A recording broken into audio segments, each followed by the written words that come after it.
Okay kids, welcome back to the shop. We're going to do some lathe work on these 3D printed knobs. You can see that the support, it leaves, we'll just call them blemishes on the surface. And what I'm going to try to do is put it on the lathe and turn it to get rid of them. I have this knob and I have this knob here. And if it was metal, it wouldn't be a big deal. But you know, if you guys saw my previous video explaining how these are printed, this one's only 10% infill. So that means that they're not solid. And I don't know how deep I can go before I break through. I'm sure the software tells you what the wall thickness is supposed to be. I really wasn't paying attention.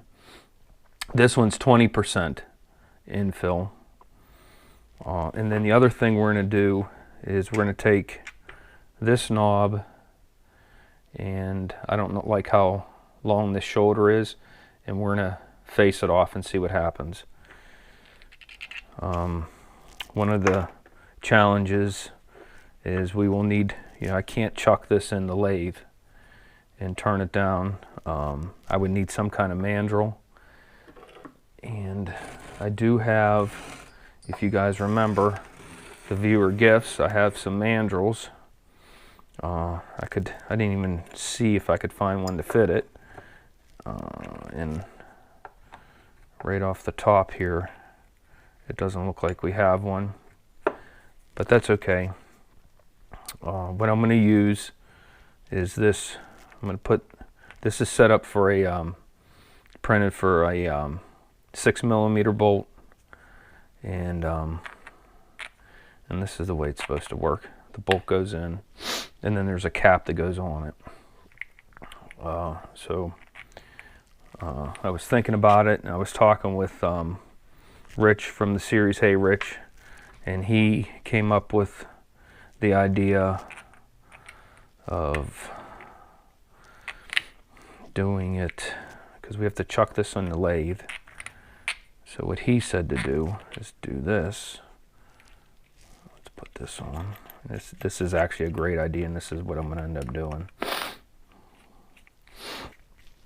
I'm trying to get Rich to make a guest appearance, but he doesn't want to be on camera, which you don't have to be on camera. Huh. Wrong size. Who didn't see that coming? So I'll tighten this down. This is going to be the mandrel. I'm going to chuck it up on this side where my fingers are. We got to find this angle.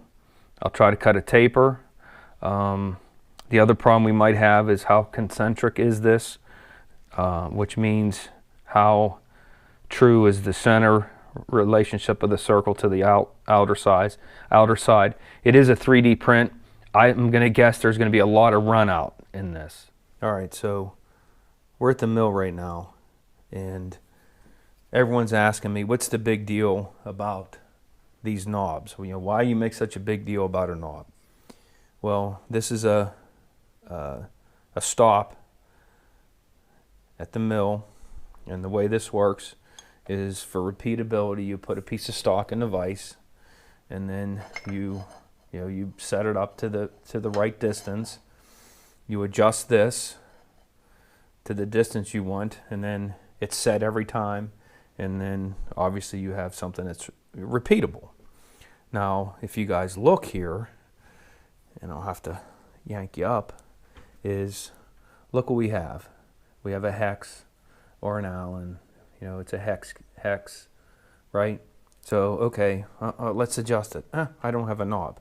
Wait a minute, where is my Allen key? Let me find it. Oh, here it is. Okay. Oh, this is perfect. So, look, if we put some knobs on here, especially that little one, we throw those on here. I can turn this. I can turn this. None of this ridiculousness with these things. And all right, I got to measure this angle. And the only quick and dirty way I could figure out how to do it is I have this Starrett angle gauge. And that's really not going to work either. You see the gauge is up in the air. I'm thinking we could probably wing it here. So let's try that. I don't know if you guys can see that. I got roughly 5 degrees. Yeah, I'll buy it. Let's say maybe 7 degrees. So we'll set the compound to 7 degrees. I know it's not that critical, but we'll even though this is a test, we'll try to do it the best we can. We're at the lathe, and I was talking with a viewer today, and I was explaining to him about something I did on the lathe, and he was a little confused on which piece of equipment that was. So I'm just kind of zooming out here. This is the lathe, and this is what we use for turning things, making essentially square things round things more concentric. I'm going to show you the setup. So I chucked the knob into the lathe, and then over here I set my compound to 10 degrees. Hey guys, I'm running 550 RPM. I'm sure it's slower than it needs to be.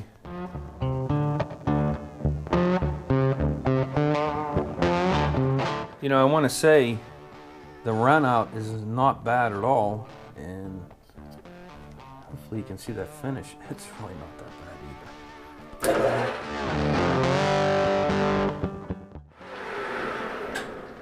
either. This is actually working pretty good.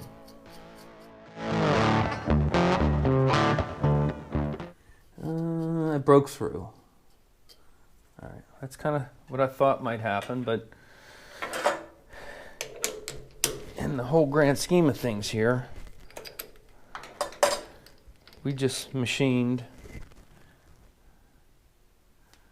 a plastic knob with 10% infill.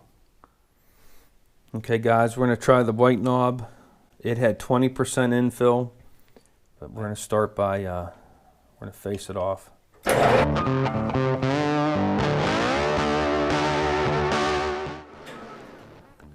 Wow, that looks really good.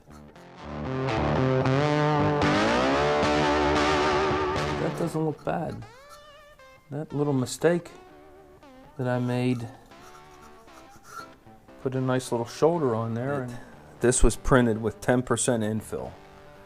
And so that means, and I'm facing it off, we know we're going to have breakthrough.